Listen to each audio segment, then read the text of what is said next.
Hello, everybody in YouTube land. This is a little bit of a new experience for me today because I'm pre-recording the show, and I will have done this several hours before you all are getting to view it because I'm enjoying the tractor festival. I'm putting a few craft things out on the front porch, see if I can stir up any interest in things. Being without a job for the last few months and waiting for the Social Security to kick in has been a little grievous on the old pocketbook. So we're going to try to make a few bucks here in the next couple of days to tide me over.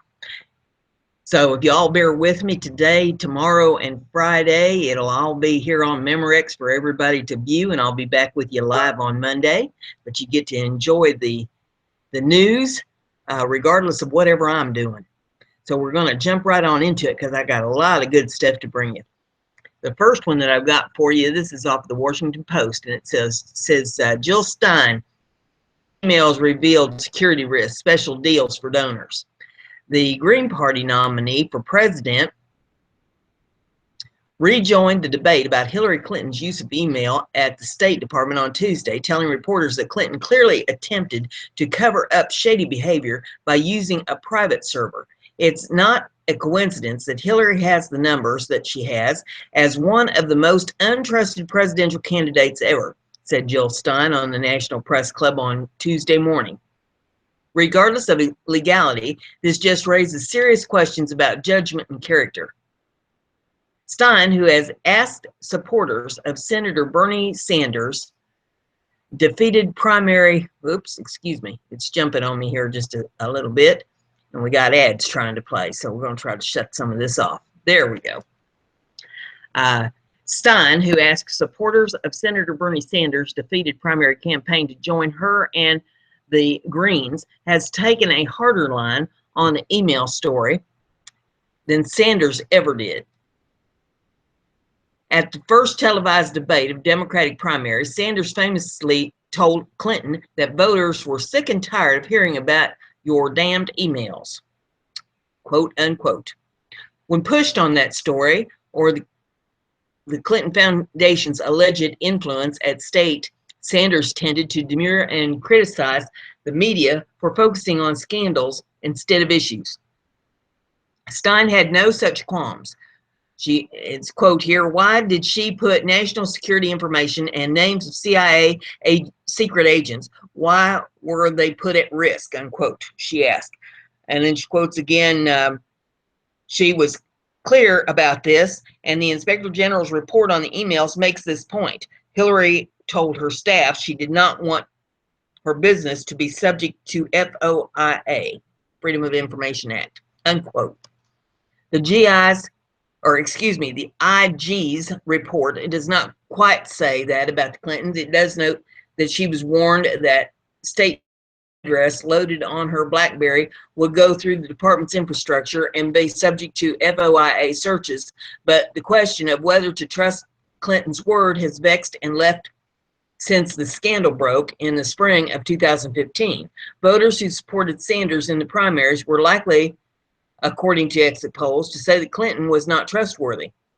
Since the Democratic National Convention ended, Democrats are the only voters who say that Clinton is more trustworthy than not. Stein is not playing for those voters. At the National Press Club, she raised questions about whether the Clinton Foundation had influenced who did and didn't get access to State Department and who did and didn't get military aid. Where did her personal family financial business end, and where did the official business of state begin? She asked. To me, the mere fact that half of her emails she classified as private, if someone is on the job and half of their emails are for private affairs, there's something wrong here. The continuing revelations about the influence of Clinton Foundation donors, the special deals they got, the lucrative deals, the weapons deals with Saudi Arabia, this is really a national scandal, unquote. While Saudi and Bahrain while Saudi and Bahrain royals donated to the foundation, the United States did not alter its relationship with those countries during Clinton's state tenure. military aid to Saudi Arabia has been a source of controversy for years, though the largest sale of arms did occur while Clinton was at state. Military aid to Bahrain only resumed in 2015, 2 years after Clinton left. After the news conference, Stein clarified that the Clinton Foundation might well have done good through its philanthropy. I would not deny that at all, she said. I would not want to be in the business of saying that we should shut down the Clinton Foundation.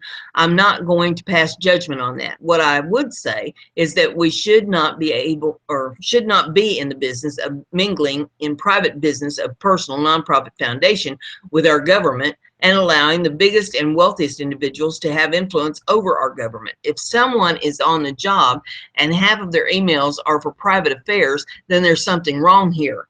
Either the private is leaking into the public or something's gone wrong, unquote. So there you have that one. The next one I have is also about the emails, and this is off of Time, and it says, why Hillary Clinton's email problem isn't going away. If you only read one thing, Hillary Clinton's email problems aren't going away after the Federal Bureau of Investigation reported Monday that it had found nearly 15,000. My favorite summertime recipe is our family's homegrown salsa. And shut that down. Wish they'd stop doing that. Okay.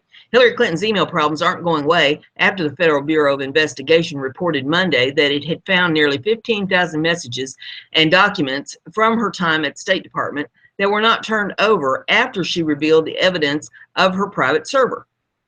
Clinton attorneys deleted thousands of emails they claimed were personal after running a series of searches to pull out obvious work-related messages. It is yet unclear whether any of those new documents are federal records, which would indicate that Clinton may have violated federal records laws. Either way, the next trek of those documents are scheduled to be released before Election Day, keeping the saga in the news all the way through November the 8th. Meanwhile, a separate batch of documents from top Clinton aide Huma Abedin's account shows how donors to the Clinton Foundation received special access, if not favors, from the State Department during Clinton's tenure. Donald Trump is trying to keep the pressure on Clinton over the foundation and her emails to the extent that he can. In prepared statements and speeches, he's called for special prosecutor to investigate her, but his off-the-cuff remarks and tweets have him swinging at morning cable anchors. Trump also appears to be revising his position on illegal immigration, perhaps the defining issue of his primary campaign, canceling a planned Colorado speech on the issue Thursday, as his campaign manager said was to be determined. On Monday, Trump and his aides maintained he wasn't flip-flopping on the issue, but then described an enforcement similar to the Obama administration's existing policy for prioritizing the removal of violent offenders. Meet Trump's new campaign manager. Melania threatens a lawsuit and the Biden doctrine. And they have what they say are must-reads here if you want to click on that, because all these URLs are under the description there of the video. So if you want to take a look at those, you're welcome to do so. Here's off of CNN.com, and it says Rice has no recollection of Clinton-Powell email conversation. Another former Secretary of State, Condoleezza Rice, has been drawn into the fray over, has been drawn into the fray over who advised Hillary Clinton to use private email server while she was America's top diplomat. And it's jumping around. Settle down. Okay. An aide to Rice told CNN that Rice has no recollection of the conversation between Hillary Clinton and Colin Powell that reportedly took place at a 2009 dinner party of former secretaries of state, during which Powell allegedly recommended that Clinton use private email account. The Daily Caller was first to report that Rice had commented on the issue. Georgia Godfrey, Rice's chief of staff at Stanford University, where she teaches, also told the conservative news outlet that Dr. Rice isn't doing any media right now. I can tell you, though, that she has no recollection of that conversation either.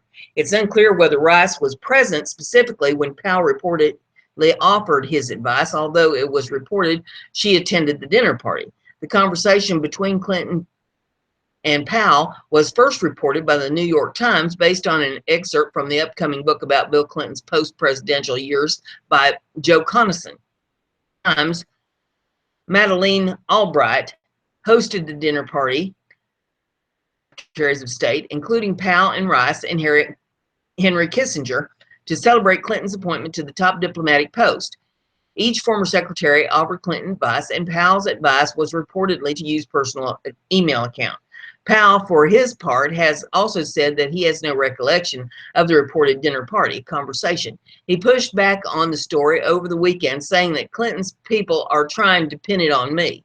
Neither Rice nor Powell has made a public presidential endorsement in the 2016 election cycle. Following an investigation into the issue, FBI Director James Comey recommended against any criminal charges to Justice Department last month for Clinton over her use of a private email server while she was Secretary of State. But Comey did characterize Clinton's behavior extremely careless in the handling of classified information. That I have is off of usatoday.com, and it says Bergendahl lawyers to argue McCain commits tainted case. Army Sergeant Bo Bergedin defense attorneys will argue Tuesday by Senator John McCain improperly tainted the court-martial case against the former prisoner of war. The lawyers at the hearing in Fort Bragg, North Carolina, are asking that the charges against Bergdahl be dropped or that he receive no punishment if convicted. Bergdahl of Haley, Idaho, age 30, faces a possible life sentence on charges of desertion and endangerment of U.S. troops after he walked off his post in Afghanistan in 2009 and was captured by the Taliban until 2014. Major Justin Oshana, an Army prosecutor, said at the hearing that no other court has ever made a ruling similar to what the defense is asking.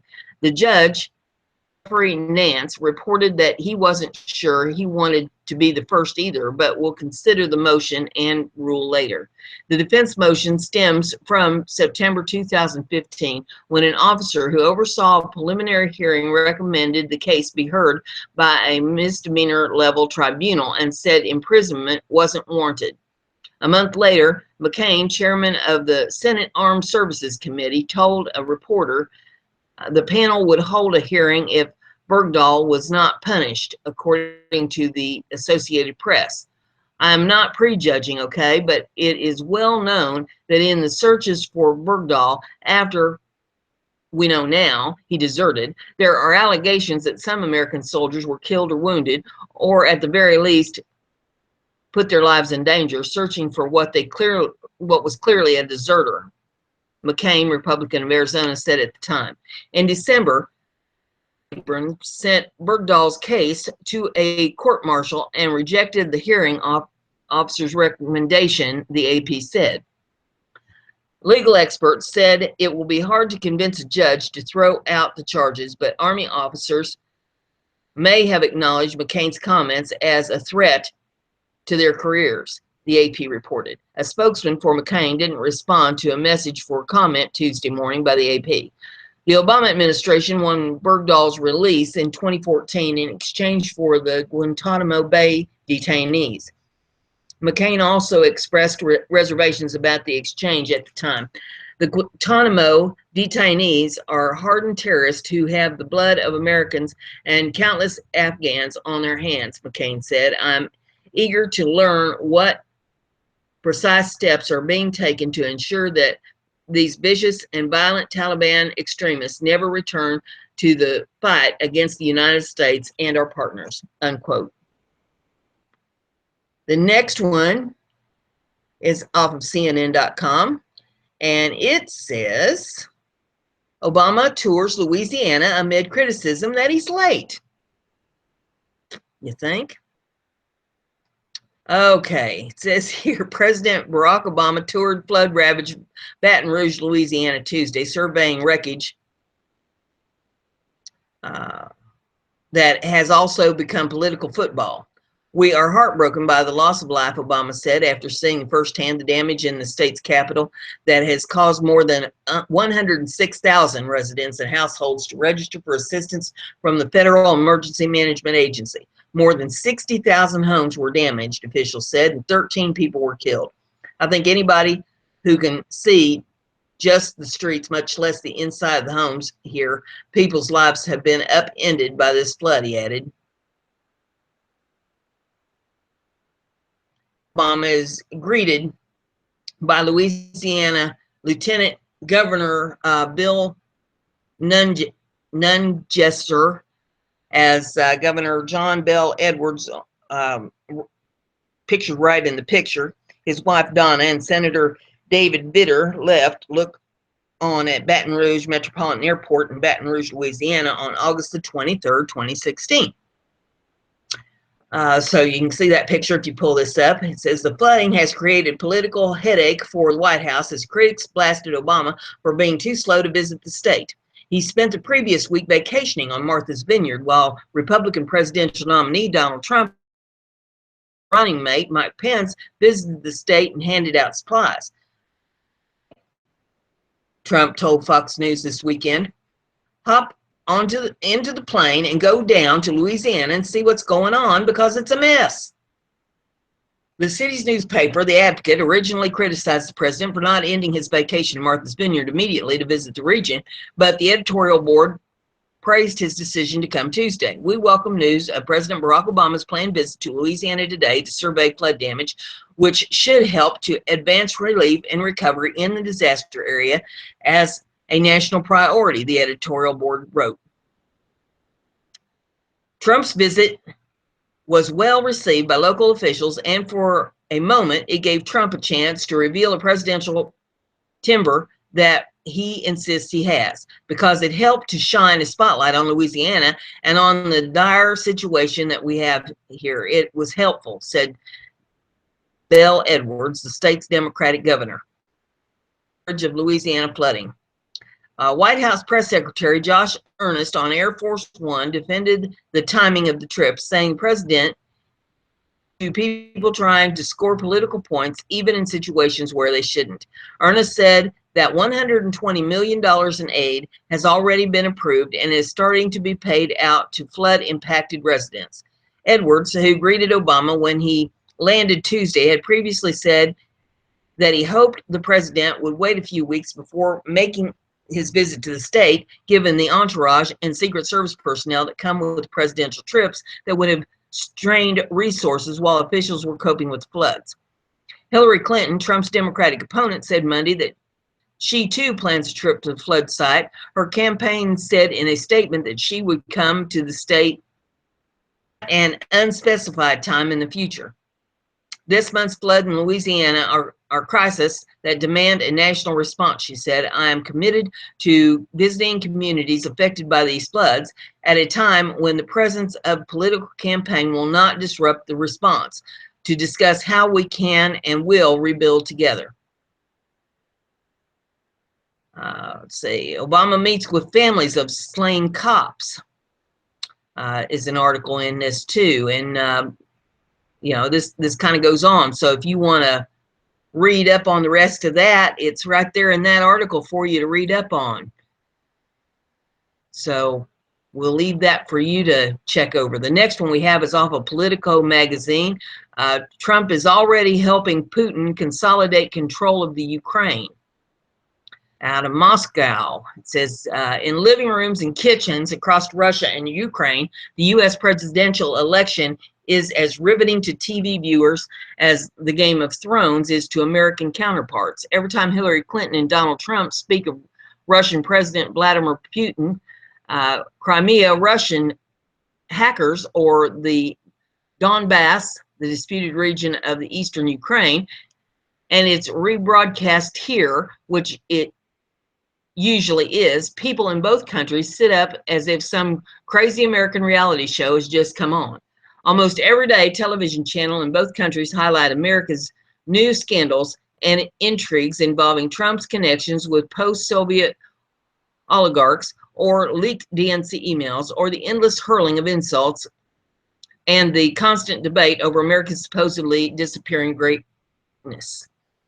But the main reason the U.S. election has become must-see TV is not because it's a great reality show or because Putin and the conflict between Russia and the Ukraine come up as an issue in the campaign as often as Mexican immigrants, ISIS, and Benghazi. It's because the political rhetoric across the Atlantic is actually starting to change facts on the ground in Russia and the Ukraine. In both countries, coverage of the political chaos in the United States, the North Star of politics for both anti-American and pro-American figures in the part of the world, is stirring public discontent and doubt about the future in the Ukraine and a sense of confidence, even arrogance, in Russia.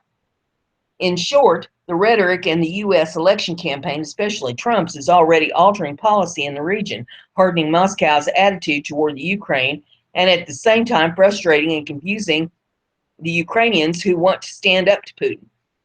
This is partly because the U.S. campaign is happening against the backdrop of rising tension between Kiev and Moscow. Earlier this month, Ukrainian President Petro Poroshenko put his army on combat alert after Putin accused him of sending saboteurs into Crimea. State television showed footage of the Russian capturing suspects under a full moon. Russian intelligence claimed that the Ukrainian military had killed Russian officer and soldier. Kiev called the allegation a fantasy. The political dynamics of U.S. involvement in the region are complex. Russians and the Ukrainians know that these three countries, Russia, Ukraine, and the United States, are roped together as futilely as swan, crawfish, and pike in the famous fable by Ivan Krylov, the Russian children's author. Each character tries to pull a cart, each in his direction, so in the end, the cart does not move an inch. Russia wants Trump for U.S. president. Ukraine is terrified by Trump and prefers Hillary Clinton. Thus, neither outcome resolves anything. It's amazing to see how Clinton and Trump, as two hateful dogs, pull the blanket in opposite ways. Mikhail Stepanov, a taxi driver, summed it up for me. And Putin is exploiting this sense of futility over Clinton-Trump election to lay plans for future control of Ukraine, according to Denis Volkov, a spokesman for pollster Levada. In this dead-end situation, Putin is going to push his own agenda using the moment when there is no real public interest in the Ukraine affair in the world, Volkov said. Many Ukrainians, torn by their own political scandals and conflicts, say they are shaken by the level of discourse in the United States, whose democracy many Ukrainian revolutionaries once saw as their compass. The GOP nominee Laissez-faire attitude toward Ukraine's future is a particular contrast to the two previous Republican standard bearers, Mitt Romney and John McCain, both of whom made strident statements in support of Ukraine's independence and opposed Putin's aggression. Trump's contradictory decision and illogical views of some of his supporters resemble a mirror of Russia. Natalia Gumenek, head of a Ukrainian TV channel called Homoresk, told me. She added the GOP candidate reminds her of the self-exiled former Ukrainian president and Putin puppet, Viktor Yakovich, who, like Trump, often made incoherent speeches. In Russia, meanwhile, everything is reported through a pro-Trump lens. On August 14th, State Channel 1 broadcast video footage of burned remains of Syrian children in Aleppo province, saying they'd been killed by U.S. forces, though Russian planes have been flying in the region as well. Then segued directly to the U.S. election and Hillary Clinton's supposed violation of democratic principles as revealed in the leaked DNC emails. The show aired part of a CNN interview with Clinton in which she asserts that Russian intelligence and Russian government were behind the leak. Here we go. They primarily like to say, "We know," the Russian presenter said sarcastically. She then added that The scandal around the fraud of Democrat emails increased popularity for Donald Trump, who promised to improve the relations with Russia. Every new Trump attack on President Barack Obama or Clinton is also regularly broadcast, as if the state media wants to say, see, did we not tell you exactly that for years? Trump's latest attack line that Obama created ISIS is especially popular in Putin's Russia, where the state-controlled media would have you believe that Russia's brave leader is alone in fighting malign forces in Syria. Earlier this month, a young presenter wearing hip glasses appeared on NTV, one of the most popular Russian channels, to inform millions of Russians that Trump accused Obama of creating the Islamic State. According to this summer's social polls, up to 72% of Russians already consider Washington their greatest enemy, but the mainstream media has continued to demonize the United States by deploying Trump's rhetoric against the U.S. president. The devout Russian recitation of Trump's attack on Obama and Clinton has reached such a pitch that recently on the nation's premier Sunday talk show, News of the Week, the topic was surprisingly whether all this criticism of the current American president was over the top. The show's presenter, Yevgeny Pavlov, I think is how it's pronounced, counted the number of times Trump called Obama and Clinton creator and co-creator of the Islamic State, and asked whether crudeness has become a norm in American politics. What, he asked, does that mean for the rest of the world? What sort of decisions could such elites make if stupidity and crudeness, scandals and hot air replace reasonable sense, he said. Ukraine's focus on U.S. presidential election is Ukraine's focus on U.S. presidential election is a newer phenomenon. Today, Trump is getting almost much free media there as he does in the United States. Titania Popova, an advisor to the Minister of Defense, told me that both Trump and Clinton were often featured on the most popular television channels, and many Ukrainian viewers were puzzled and angered by Trump's recent statement that Putin would not make a military move into Ukraine under a Trump presidency, even though Russia had already annexed the country's Crimean Peninsula. They show us Trump as a big clown, Boris Kordowski, an Odessa television viewer, told me. Of course, Putin is not going to bring his army for a huge war. Everybody knows that. Still, Trump's pro-Russian statements have clearly irritated Ukrainians, Kordowski indicated. The Ukrainian TV channel Romdask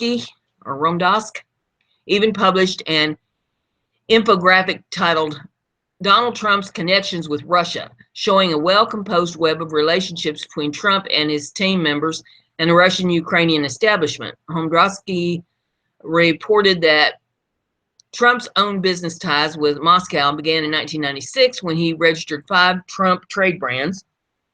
Romdask also put together a chronology of Trump's real estate deals with super rich Russians, including Aras Argalov, one of Moscow's billionaires, that added $20 million to Trump's fortune, the Ukrainian channel reported. What has fascinated Kiev observers, as well as that even before Trump got involved in Russia, advisors Carter Page and Paul Manafort were already consulting and making business deals with Ukrainian and Russian billionaires. Even Michael T. Flynn, former director of U.S. Defense Intelligence Agency and Trump's current national security advisor, found his way into the Ukrainian TV account for sitting at the same table with Putin at a Russian Today dinner party. Above all, Ukrainians are unnerved by the idea that a Putin ally such as Trump could occupy the most powerful office in the world. Trump's entire discourse, not just challenging the Russian occupation of Crimea, but isolationism, conspiracy theories, and little respect for the law and the right to bully, it all looks exactly like what the Kremlin has been saying for years, Gumanek told me. If Hillary Clinton ultimately wins the election, as polls now suggest she will, then it's entirely possible the strategic situation could return to the status quo ante. But judging from what the media in this part of the world are saying, the campaign rhetoric in America has complicated for the worse the already fraught relations between Russia and the Ukraine. The next one that I have here is off of BizPac Review. And it says, did welfare reform really throw 3.5 million children into third world poverty? The facts may surprise you. Today is the 20th anniversary of welfare reform. 2 decades ago, President Bill Clinton signed the Personal Responsibility and Work Opportunity Reconciliation Act, known as welfare reform, into law. The highly popular reform cut welfare caseloads by over 50%, sharply boosted the employment of the least skilled single mothers, and pushed poverty rates of Black children and single-parent families to historic lows. But the left always hated welfare reform. It now claims that reform has thrown 3.5 million children into extreme poverty, the kind seen in the developing world, living in destitution on less than $2 a day. CBS News asserts that because of welfare reform, America is joining the likes of third world countries. The New York Times proclaims welfare reform has resulted in a layer of destitution that echoes poverty in countries like Bangladesh. Bloomberg News gasped that millions of Americans now live on less than the average GDP per capita of low-income countries such as Afghanistan, Mozambique, or Haiti. It insists millions in America are poorer than the disabled beggars of Addis Ababa and Ethiopia. The origin of these sensational claims is a recent book, $2 a Day, Living on Almost Nothing in America, by Catherine Eden and Luke Schaefer.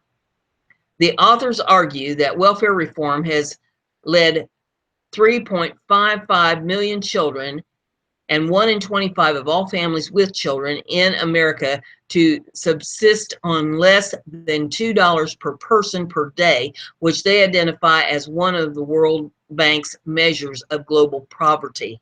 According to Eden and Schaefer, these families live in extreme destitution, regularly engaging in prostitution, selling their blood, and collecting scrap metal to survive.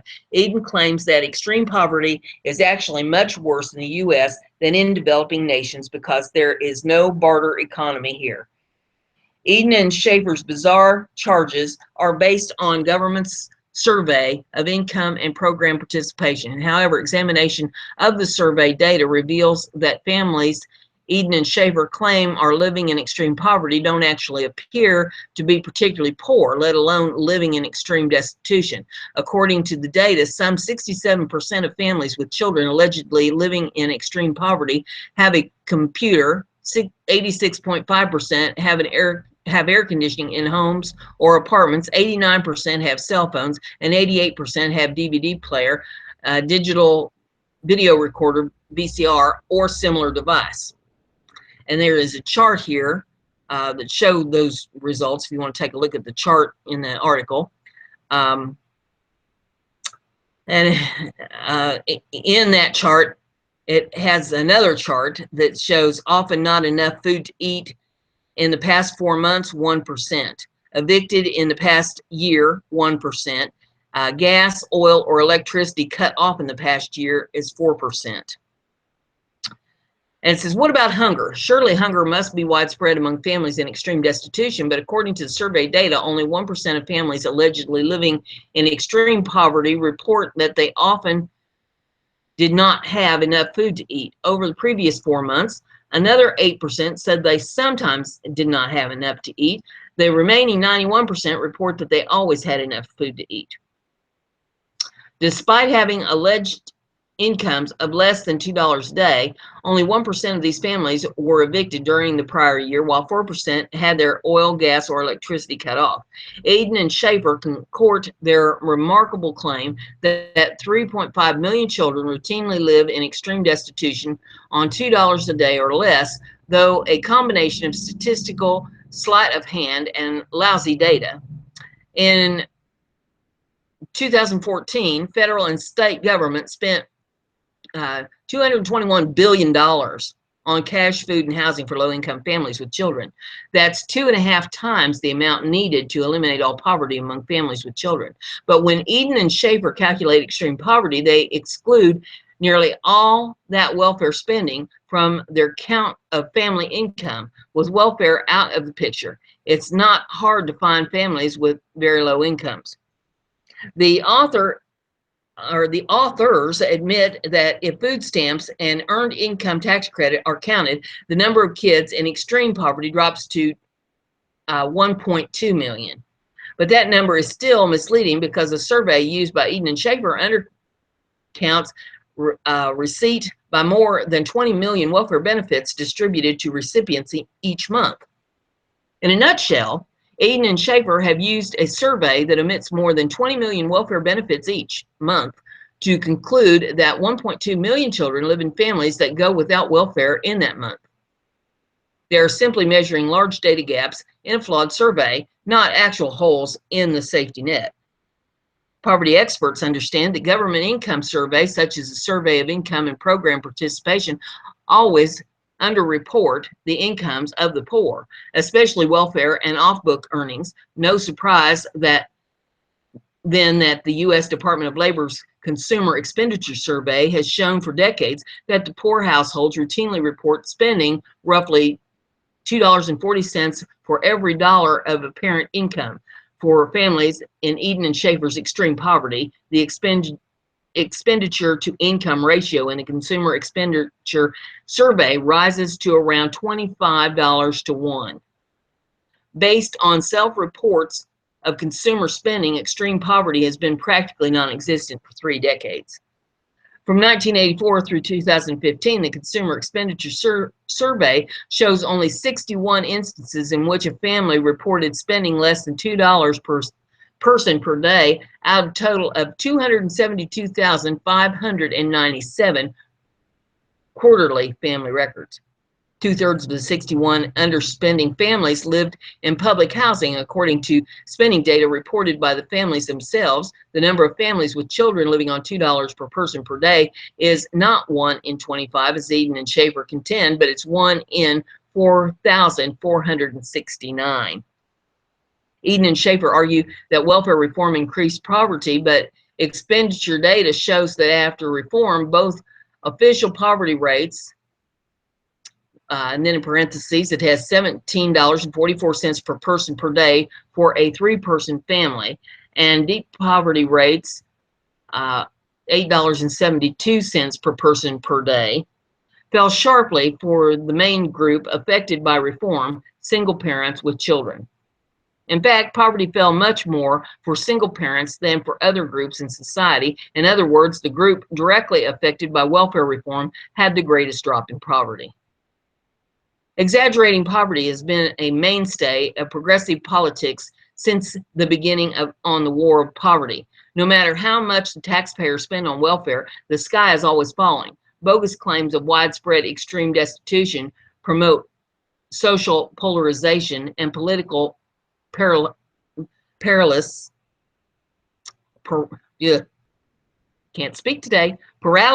distracting attention from the real problems crippling low-income communities. So there you have that. The next one we have here is off of Pix11.com. No jail time for Massachusetts 18-year-old accused of raping 2 unconscious teens. It's out of Palmer, Massachusetts. It says a Massachusetts teen accused of raping 2 unconscious teens at a house party in April has been sentenced by Palmer judge to 2 years probation, the New York Daily News reports. The case was ordered continued without finding for 2 years, meaning if 18-year-old David Becker gets through his probation without flouting its conditions, including not contacting his victims and staying away from drugs and booze, he'll walk away with no recorded conviction and won't have to register as a sex offender, reports the Republican. We all make mistakes when we're 17, 18, 19 years old, and we shouldn't be branded for life with a felony offense, says Becker's lawyer, Thomas Rook, noting that a jail sentence would have destroyed Becker's life, including his reputation as a star athlete who performed community service. The mistake Becker was accused of, per court documents, heading upstairs with two 18-year-old female victims to go to sleep after an April 2nd party ended, only for the women to wake up. All three reportedly fell asleep on the same bed to find Becker assaulting them with his finger. The police, per the police report, Becker said he hadn't had sexual contact with one of the young women and the other teen hadn't stopped him, so he figured it was okay. WWLP reports. One of the victims told cops that she had heard rumors of Becker called David the rapist by some of her friends, she said, assaulting other women. Claims that Rook tells the Republican have been debunked. Thanks to his probation, Rook says Becker can now lead a productive life without being burdened with the stigma of sex offender status and head to college in Ohio. This former CU student was found guilty of sexual assault but spared prison. So there you have that. Wonder how much they paid to get him off.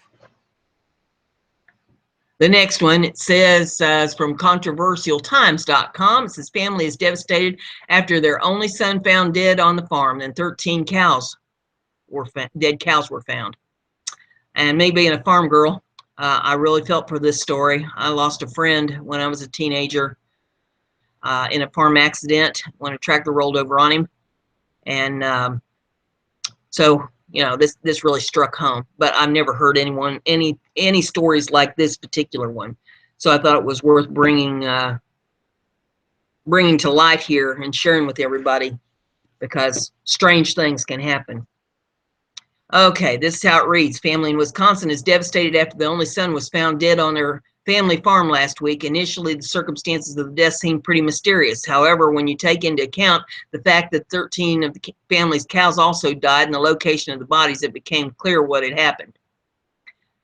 29-year-old Michael Biadaz was working on the farm's manure pit, an area where the manure is stored. And due to a very specific weather situation, the work proved to be deadly.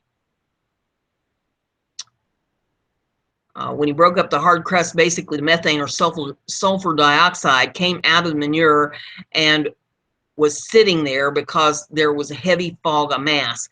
The gases typically would go up in the air and dissipate. That morning, he got out of his truck and walked maybe 25 feet. It overcome him, and it was a matter of seconds. The gases were so strong and moved so quickly that 13 cows in the area also immediately succumbed to the gases.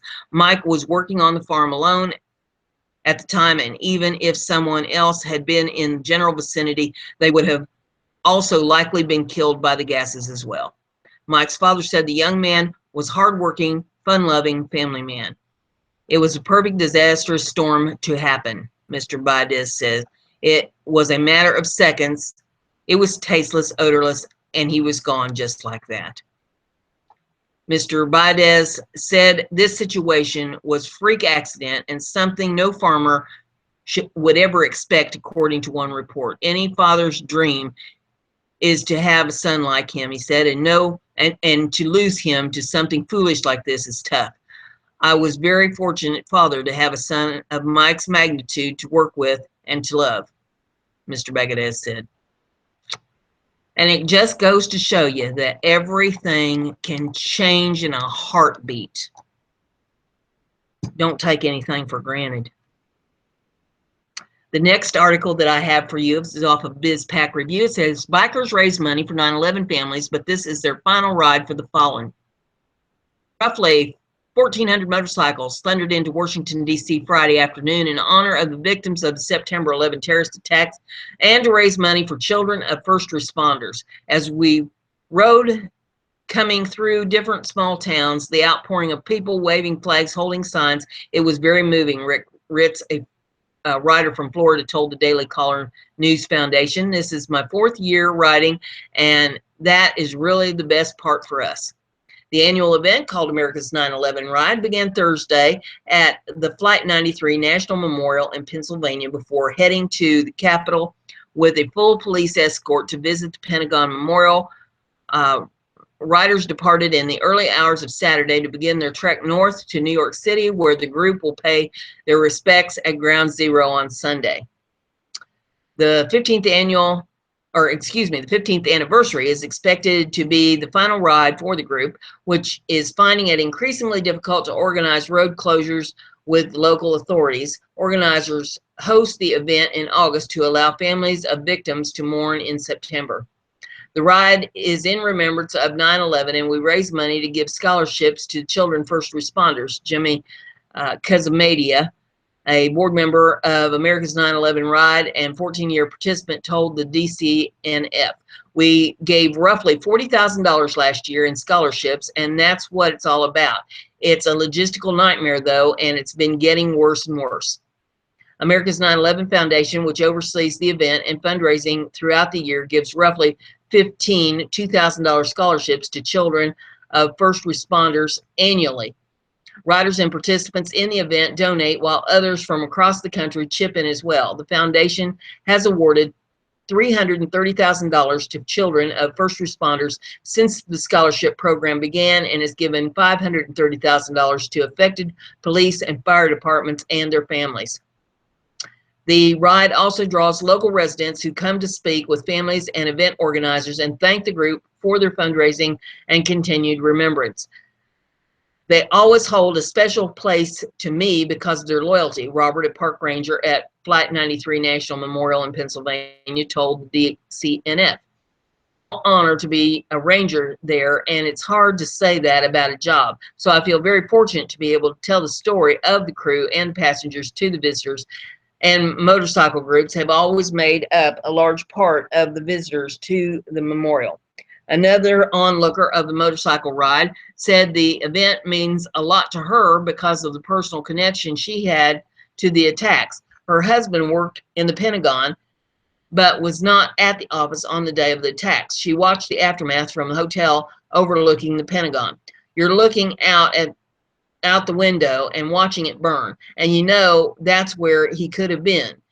Anne-Marie Charette, former executive director of the Women in Military Service Memorial in Arlington, told the DCNF, "Our policemen and firemen and military protect us, and they always have. So anything we can do to say thank you, we should." So there is that article for you. Shame that they're going to have to disband that. Maybe they can find another way to express their appreciation. The next one, this one is really something. And what I'm going to try to do here, they've got a video with this, and I'm going to try to screen share this. Let me bring this up and see if I can get this up here. Well, okay, we can't do it that way. Let me figure out how to do this. I'm going to screen share this video with you. So bear with me. Let me see what we can do here, because this is amazing. This is the wave of the future, gang. Okay, we're going to share that, and then I'm going to bring this up big so you can see it and play it.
ancient Roman ruin.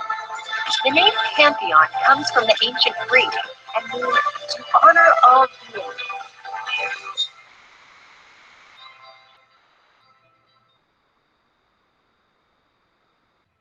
Okay, there it was. Man, oh man. I'll see if we can get out of that and get back here to where I can talk to you. There we go. Okay. Man, I hope you saw that. That is absolutely amazing. That is the wave of the future. And woo-wee, it's called HoloLens. It says HoloLens secret reveal. Microsoft's detail its 24-core holographic processor. Basically, what they're telling you is one of these days, you're not going to need a computer at all. You won't need no laptop, no tablet, no nothing. All you'll need is them glasses things. You put them glasses on and have your little remote control, and it just puts the screen right out in front of you. And you manipulate it with the remote control. I thought that was extraordinary. So I'll read this article to you. It says, even though an early iteration of Microsoft's HoloLens augmented reality headset is already shipping to enthusiasts, one of its key details has remained shrouded in mystery. What's inside that funky holographic processing unit that works alongside the device CPU and GPU anyway? During the annual Hot Chips conference in Cupertino, California, I guess is how it's pronounced, Microsoft pulled back the curtain on its secretive chip.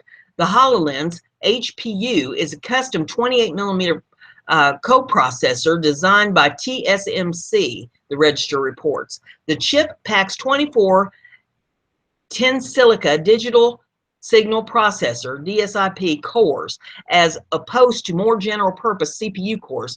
DSPs are specialized technology designed for rapidly processing data flowing in from the world, a no doubt invaluable asset while rendering augmented reality environments in real time. Microsoft's HPU also contains roughly 65 million logic gates, 8 megabytes of SD RAM, and 1 gigabyte of traditional DDR3 RAM.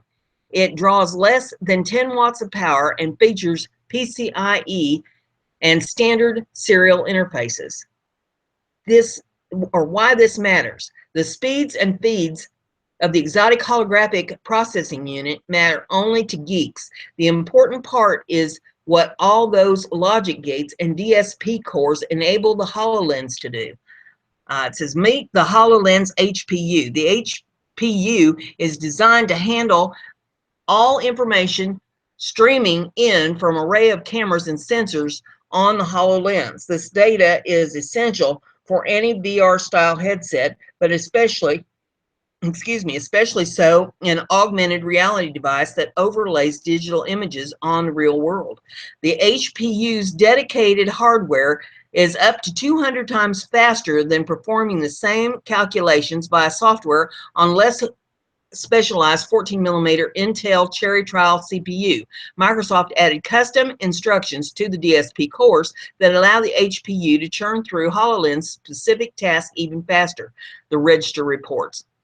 The HPU can perform roughly 1 trillion calculations per second, and the data it passes to the CPU requires little additional processing. The HPU's grunt work leaves the HoloLens GPU and CPU free to concentrate on running Windows 10 and any additional apps rather than spending their time passing complex environmental data. That's particularly important because unlike the Oculus Rift or HTC Vive, the HoloLens is a self-contained standalone device completely reliant on its outboard hardware. So the HoloLens secret sauce is juicy indeed, but HPU details aren't only tasty tidbits hidden inside Microsoft's augmented reality device. Be sure to check out the deep dive into 7 critical HoloLens details Microsoft had inside its developer docs for even more behind-the-scenes information. And there's a link there you can click on to read more about this, but I found this absolutely fascinating, how technology is changing things. Woo-wee. So I hope you enjoyed that. because I enjoy bringing it to you. The next one that I have is your, well, I'm going to call it your inspirational. I found this inspirational, so I hope you do too. Um, it it shows you how magnificent nature is, how miraculous. And this is called Life Science. And the name of the article is "The Tree Started Growing During the Viking Age." And there is no way for me to bring this up big enough to cover the screen. If I could screen share this without showing the ads that they've got on it, I would do that. But I can't do it. But it shows this old ancient tree standing up on a hill. And it's kind of ragged looking, but hey, you would be too if you was as old as this tree. It says Europe's oldest officially dated tree has been uncovered in Greece, and despite living more than a millennium and counting, it doesn't look a day over 200. The tree, dubbed Adonis by scientists who discovered it, is a Boisian pine that took root in AD 941, high in Pindus Mountains of Greece. In ancient Greek mythology, Adonis was the god of beauty, youth, and desire. It's quite remarkable that this large, complex, and impressive organism has survived so long in such an inhospitable environment in a land that has been civilized for over 3,000 years. Says Paul J. Krusick, a dendrochronologist at Stockholm University in Sweden, and the leader of the expedition that found the tree. He said this in a statement. Says dendrochronology is the study of tree ring dating. And the article goes on. It says the vulnerable tree lives within a pristine forest of ancient pines that are nearly as old as researchers said. Researchers first discovered the tree during a research trip run by Navarano Environmental Observatory, which was analyzing tree rings for evidence of the region's past climate. Krusick had first heard about this grove of ancient trees while studying for his thesis, but it was only recently that he was able to visit. To determine Adonis's true age, the team drilled a core from the tree that reached from its heart to the outer bark. Then they counted the tree rings, which alternate by season. The thickness and color of tree rings can also reveal clues about historical climate. To officially date the tree, the team also compared Adonis's tree ring to those of its neighbors in the forest, because trees occasionally have skipped rings or lay down extra rings because of drought or other environmental conditions. Comparing a tree to nearby ones to account for such anomalies, this is the only way to get an accurate estimate of a tree's age from its rings, Krusick told Live Science. When the researchers tallied up the rings, they found that Adonis was an impressive 1,075-year-old and had a core of 3.3 feet. When Adonis was just a seedling in AD 941, the Vikings were still raiding the European coastlines. Still, while the Greek tree is incomprehensibly old compared to average human or even oldest living animal, it is a young whippersnapper compared to other European trees believed to be older, yet not officially dated. For instance, the oldest tree in Europe, and I don't know that I can pronounce this, but I'll give it a shot, the Langerwyn yew tree in Wales is thought to be at least 3,000 years old, while Kongeinen, or the king's tree in Denmark's Royal Hunting Forest, is thought to be about 1,500 and 2,000 years old. The world's oldest tree, an unnamed bristlecone pine that lives high up in the White Mountains of California, is more than 5,000 years old, while dozens of giant sequoias in California are thought to be between 3,000 and 3,500 years old. Meanwhile, a colonial colony of quaking aspen in Utah called Pando is thought to be at least 80,000 years old. colonial colonies are made up of groups of genetically identical creatures. I thought that was fascinating. You know, we've got so many people wanting to cut down all the trees to make furniture or make paper or, you know, whatever they want to do with them, you know, clearing forests and all these things. And trees can live to be thousands of years old if they're left alone and not damaged. They provide oxygen to our environment. It's essential to our life. And there's so many people that overlook Arbor Day when you go out and you're supposed to go out and plant a tree for Arbor Day. And oh, it's just a tree. Well, it might just be a tree to you, but it could be life force to something else. So don't overlook nature. Don't take nature for granted. One day you'll look around and wish you had nature. As at the rate we're going to destroy it. So with that said, I'm going to close her up for today, and I hope that you enjoyed the show. I hope you're having a wonderful day. I hope you'll come back tomorrow because I'll have another exciting episode of Level-Headed News for you.